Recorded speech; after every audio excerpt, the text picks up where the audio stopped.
Hello investors, I'm Adam Carlini. With me is Gary Luna, behind the camera Grant Haddon. We are Dynamic Wealth Management, and this is our update of the markets for November the 16th, 2015. Our hearts at this time go out to the people of France and the terrible disaster, the terrorist attacks that happened over there over the weekend. Our prayers are with them. And we'll cover now our market update, what's going on in the market, as well as our core ETF model. Sounds good. Let's give you some information. Okay, folks, this is Gary. Good to be with you again. And let's go ahead and jump into things. Before we get to some of the market information, let's give you an update on some of the key events that we have coming up. We continue to do what we call Investments for Breakfast, and that is an informal meeting here in the office in our conference room. We do that every Tuesday at 9 a.m. The next one is, in fact, tomorrow, the 17th. The next one after that is December 1st, and where we go into more detail about the economy, interest rates, stock market, different sectors, get your feedback, and also we do formal seminars. The next one will be November 18th out in Sun City Festival. That will be a morning breakfast. If you'd like to attend any of those events, please give us a call at 623-466-6060, and we'd love to have you here. All right, let's talk about where we are as far as our overall risk indicator. As you can see here by the indication, we are still in the green bullish zone, but not by much. Definitely what Adam is going to talk about is the fact that last week the market did take a break and it did pull back. And so even though the good news is we are still in the green bullish area, and we did not change allocations, so price action wasn't enough to push us over into the yellow zone.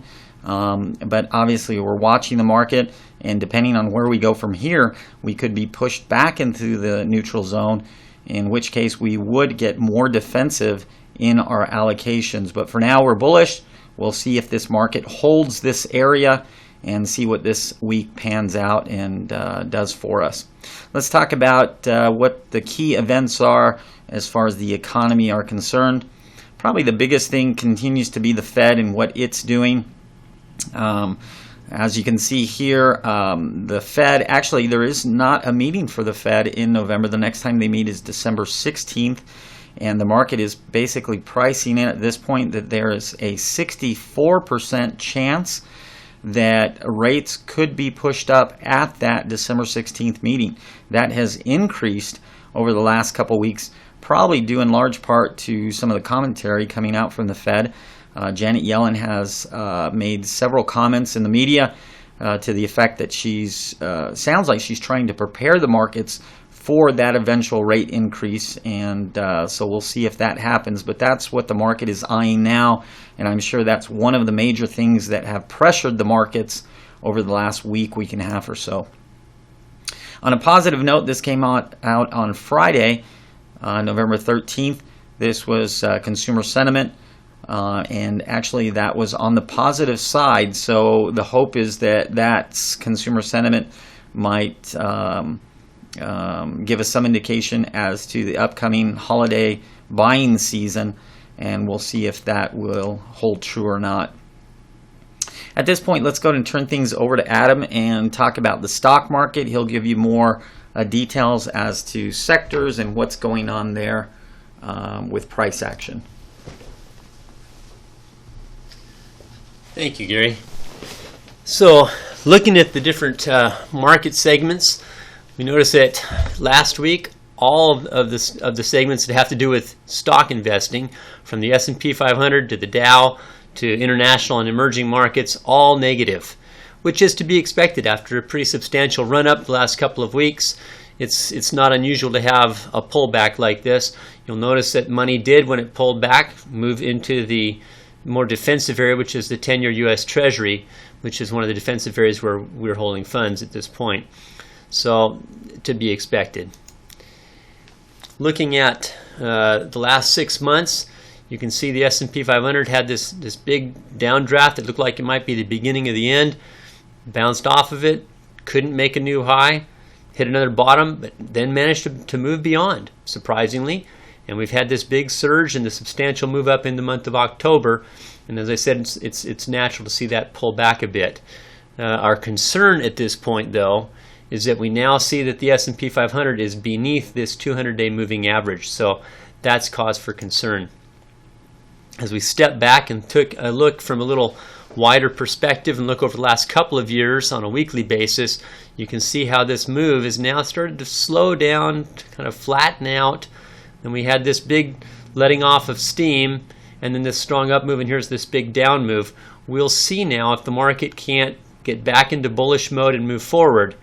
One thing that might encourage that is the undoing of what happened last week, which was last week we had Yellen make this comment about there's still a live possibility of interest rates moving up in December, and that was kind of the thought was kind of maybe that wasn't going to happen until next year, and so the market didn't like that. It gave back substantially.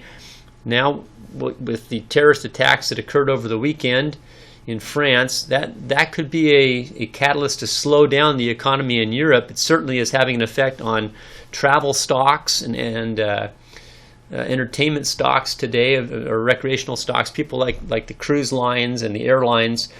People are maybe a little more concerned about travel, and if we have less travel to Europe, then that could kind of weaken that economy, which benefits from travel. And so we might see a weakening there. We've also got some concerns in the Middle East with what happened. France has been retaliating, striking in Syria. Already Russia's been having their own military operations in Syria. That unrest in the Middle East might lead to higher oil prices. And so it'll be interesting to see what happens there after a big announcement last week that we had massive amounts of excess oil supply in the U.S.'s strategic reserve. So who knows? This could be what gives Yellen and company the excuse to not raise rates if we see a substantial softening and weakening in the European economy as a result of what happened over the weekend. Again, the jury's out. We'll wait and see. As it stands right now, if we look at our model, you'll see our model allocations were still above the yellow neutral zone here. And so as long as that's the case, we'll stay fully invested. But if this market does indeed come down and pierce through this support level, we'll go to a neutral allocation. If it goes down further, we'll move to bearish and be protecting our clients. What would that look like? If you're in the growth model, right now you're 100% equities. Moderate model is 80%, and the conservative model is 60%. If we get into that yellow zone, then you'd see this type of an allocation: 60% to growth, 40% to moderate, and only 30% in conservative, to try and protect principal at that point. And if we break to the red zone, of course, then we'd be all in defensive assets. So that's where things stand right now. One other concern I might mention, and we'll talk in the future, this is our core ETF model only. If you're not in this model and you're interested, please contact us and we can talk about it. We have other models we're bringing online. The sector rotation model has a gauge that we use there for safety, which requires that we have at least 5 sectors of the S&P 500 in positive territory for the last 6 months. Right now, that stands at 1. Only 1 out of the 11 sectors is in positive territory for the last 6 months, and that does not bode well for the market going forward. So we'll end our presentation here. Please give us a call if you've got questions. Come see us. And if you're interested in receiving some financial counsel, we've got our investments for breakfast as well as our seminars coming up. We hope to see you. Thanks and have a great week.